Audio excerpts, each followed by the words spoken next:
Bismillahirrahmanirrahim. Bab tentang mendamaikan manusia. Kenapa bab ini dibahas? Hidup dalam masyarakat yang tidak semuanya suka dengan kita. Ada yang suka dengan kita, ada yang tidak suka dengan kita.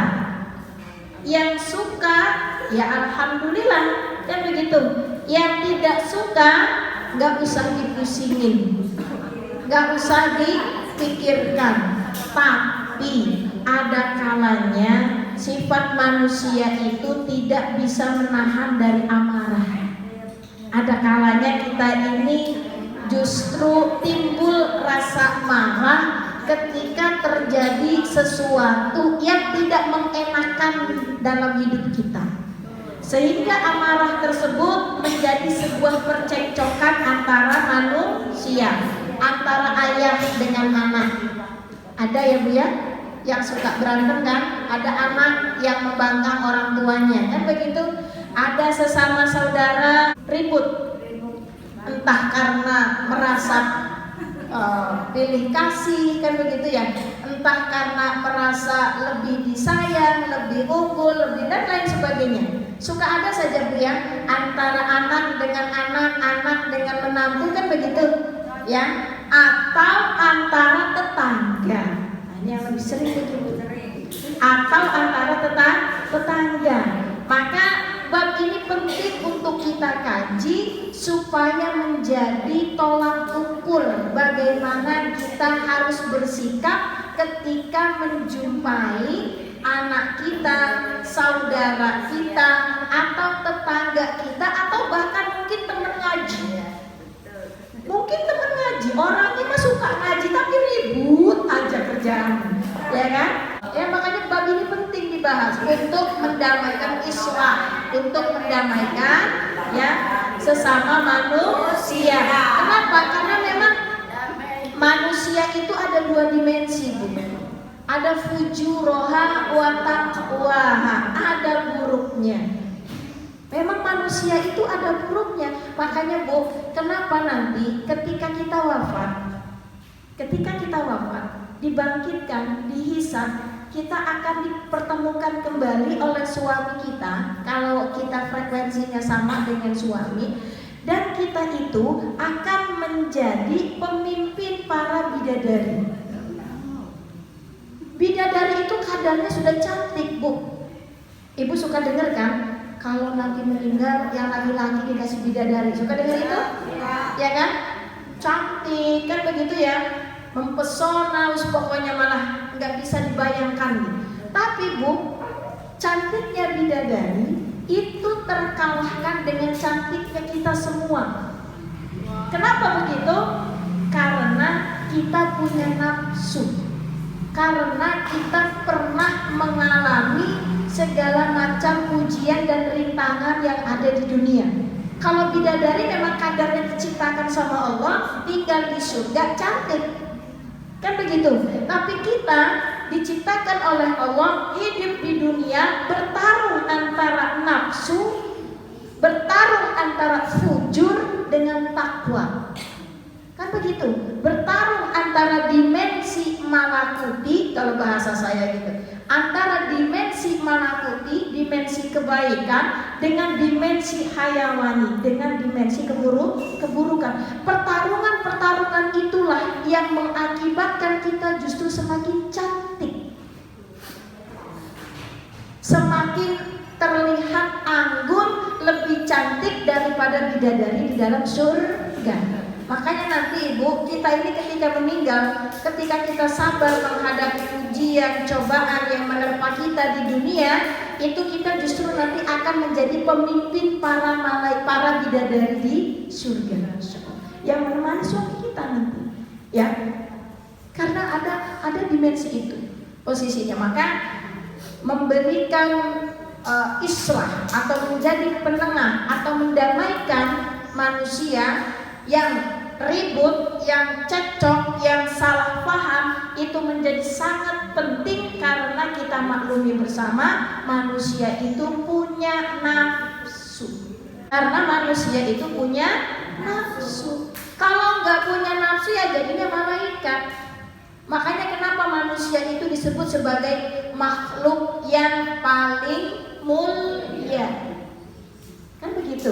Kalau malaikat nggak punya nafsu, makanya mereka nggak ribut di surga itu. Nggak ribut, damai. Walaupun dalam satu riwayat pernah didapati ada seorang anak muda yang hendak berhijrah, kemudian tinggal 1 jengkal lagi, kan begitu. Orang ini adalah pendosa. Ketika nyawanya dicabut, turun malaikat adab karena dia pendosa, membunuh 99 ditambah 1 lagi sama kiainya 100 jiwa. Ketika malaikat adab turun, yang mencabut nyawa itu kan tergantung amal, Bu. Kalau amalnya bagus, malaikatnya bagus. Kalau amalnya buruk, malaikatnya nyeremin, gitu loh maksudnya. Ketika malaikat adab turun, ya kan, mau mencabut, nah bagian saya nih, malaikat rahmat turun. Sebentar, orang ini sedang melakukan perjalanan mau taubat. Itu diukur mana lebih jauh perjalanan dia menuju tempat hijrahnya atau dia masih lebih dekat dengan kampung asalnya. Setelah diukur ternyata lebih dekat dengan kampung hijrah.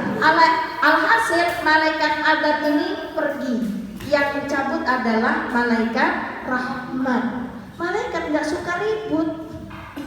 Tapi kalau manusia, bentar, saya duluan. Minggir. Kan begitu ya.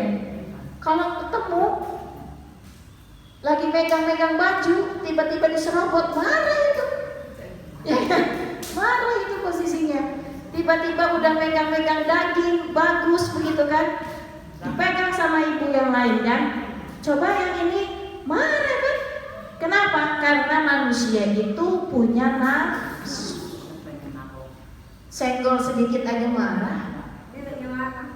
Ya kan? Kecipratan air hujan aja sama motor sumpah serapah. Ya kan? Mau berangkat ngaji ibu kan? Lagi asik jalan dari jam ikut-ikut dan ada mobil lewat motor berat murah aja ya. Masya Allah. Sumpah serapahnya muncul. Maka mendamaikan manusia ini menjadi sangat penting. Kita lihat kitabnya.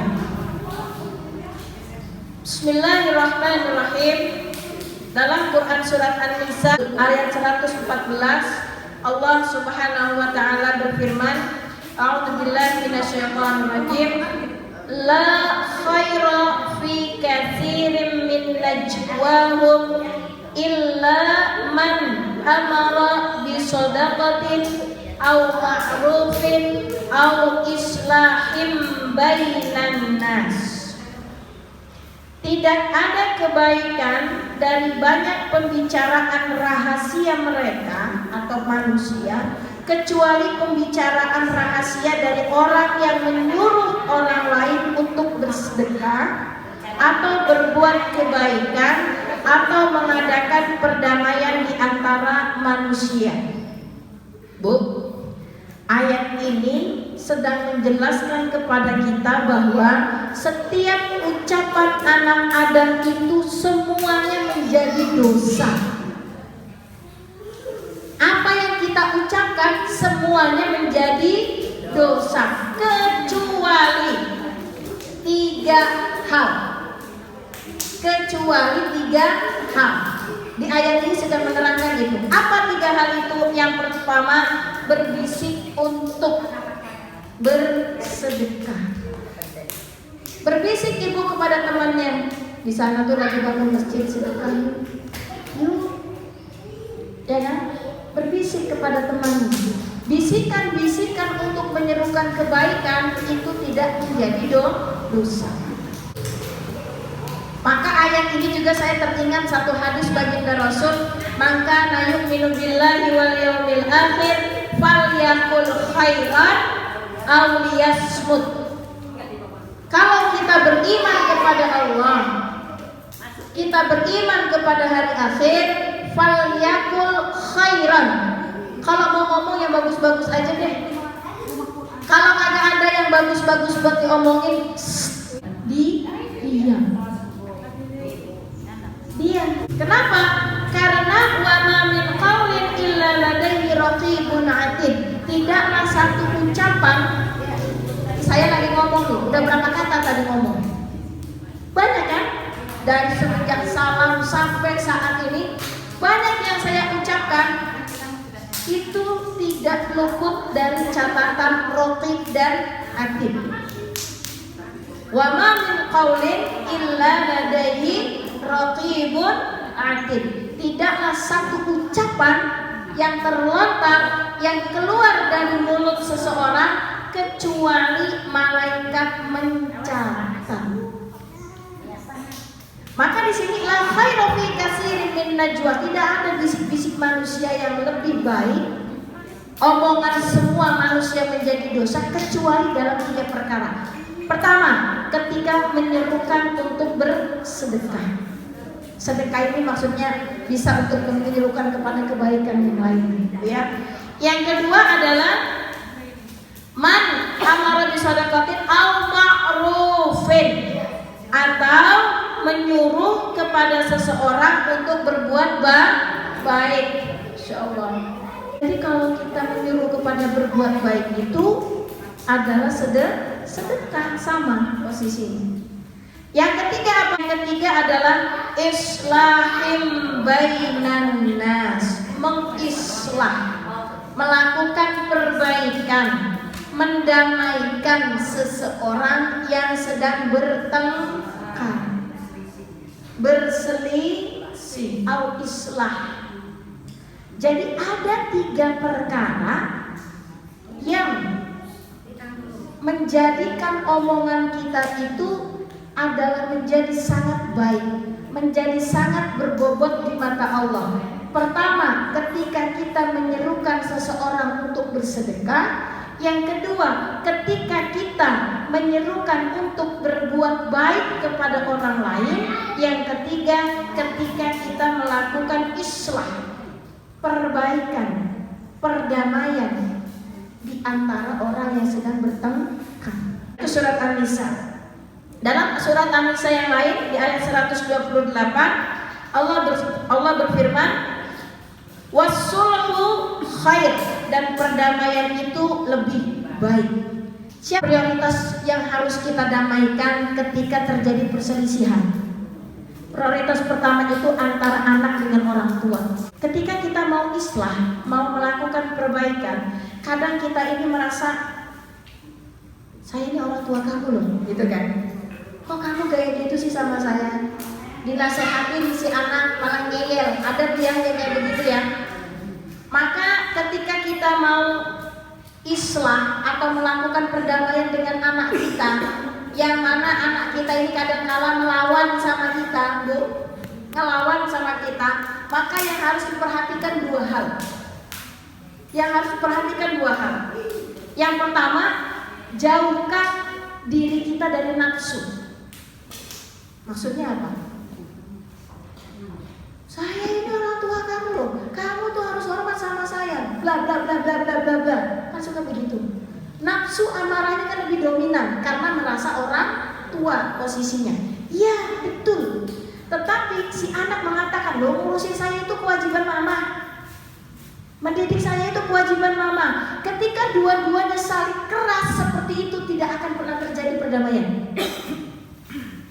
Maka harus jangan mengutamakan nafsu, menghindarkan diri kita dari nafsu, terlebih dengan nafsu amarah. Itu yang pertama. Yang kedua, tidak menuntut hak secara sempurna. Apa maknanya, Bu? Tidak menuntut hak secara sempurna. Misal, biasanya percekcokan orang tua dengan anak itu ada kalanya. Kadang-kala misalkan faktor ekonomi. Ini contoh. Maaf ya Bu, ini saya sekedar contoh. Contoh itu ada kala yang cocok, yang sedang Ibu alami, atau ya saya kan tidak tahu ya masalah Ibu, saya hanya sedang menyampaikan. Ini tidak menuntut hak secara sempurna, maksudnya gini. Anak Ibu pinjam uang ke Ibu. Contoh. Pinjam ya pinjam kan? Kemudian jumlahnya besar, ratusan juta misalkan. Dan Ibu meminta anak Ibu untuk membayar posisinya. Sedangkan anak ibu tidak punya, atau hanya punya separuhnya, atau bisa jadi karena merasa anaknya, ya, karena merasa anaknya, dia menganggap ogah-ogahan bayar utang sama ibu. Ada kan yang kayak begitu?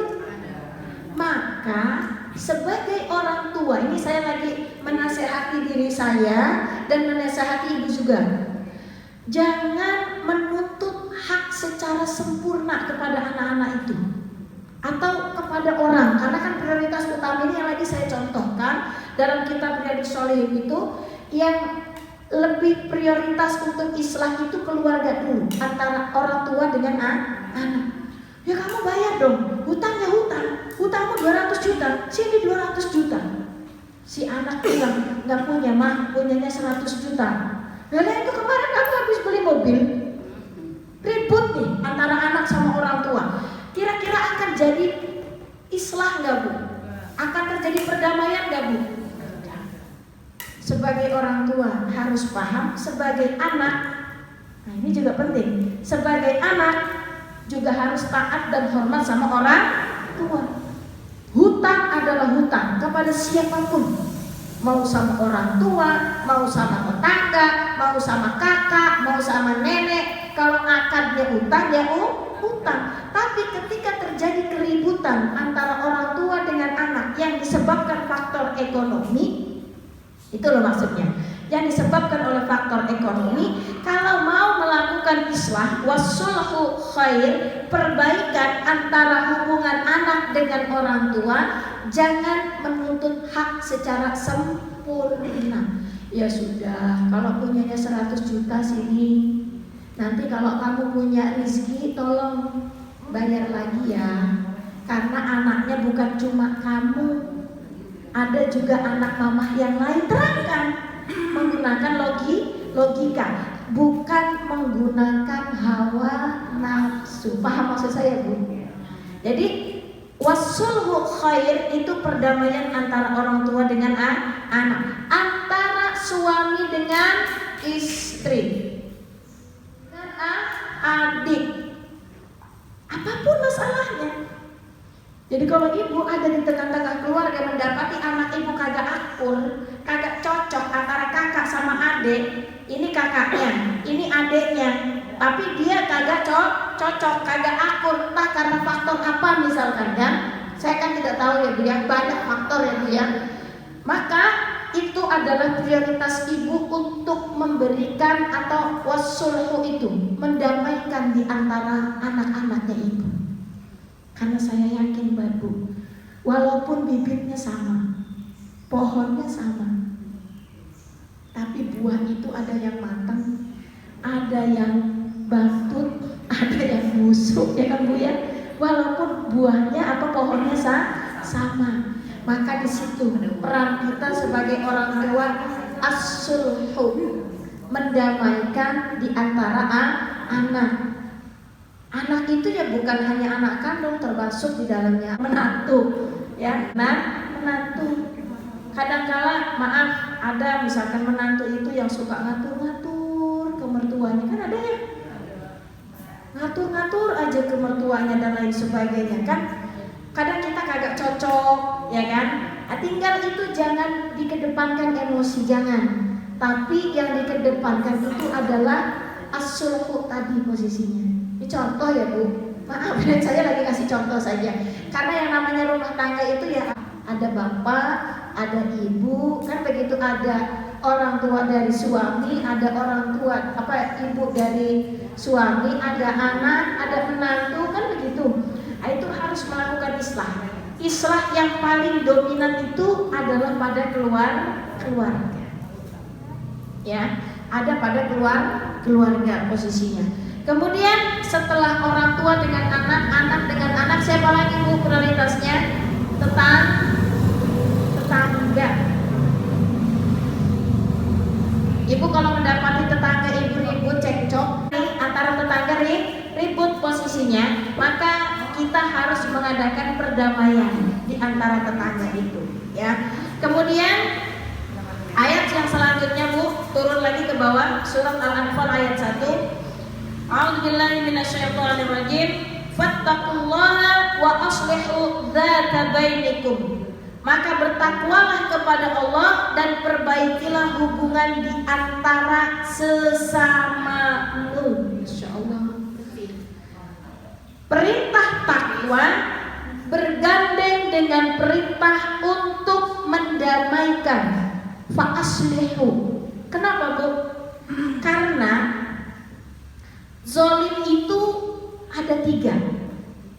Ada zalim yang tidak diampuni oleh Allah, syirik. Zalim yang tidak diampuni oleh Allah namanya syirik. Ada zalim yang diampuni oleh Allah. Apa contohnya? Zalim terhadap diri sendiri selama kita bertaubat. Contoh zalim terhadap diri sendiri itu gimana? Kagak sholat, itu zalim, Bu. Apa zalim terhadap diri sendiri itu apa? Memaksa diri kita untuk terus bekerja dengan tanpa istirahat, zalim. Apalagi? Sibuk sama urusan dunia sampai hari Sabtu kagak keburu ngaji, zalim. Oh iya, kok menuntut itu wajib? Ya, dicol. Apalagi itu zalim, Bu? Jarang nengok keluarga, orang tua. Sebulan sekali juga kagak. Jauh, Bu Ustaz. Lah ya mau seberapa jauh sih? Ya. Zalim. Enggak puasa, zalim. Enggak bayar zakat, zalim. Zalim terhadap diri sendiri diampuni oleh Allah selama kita bertaubat.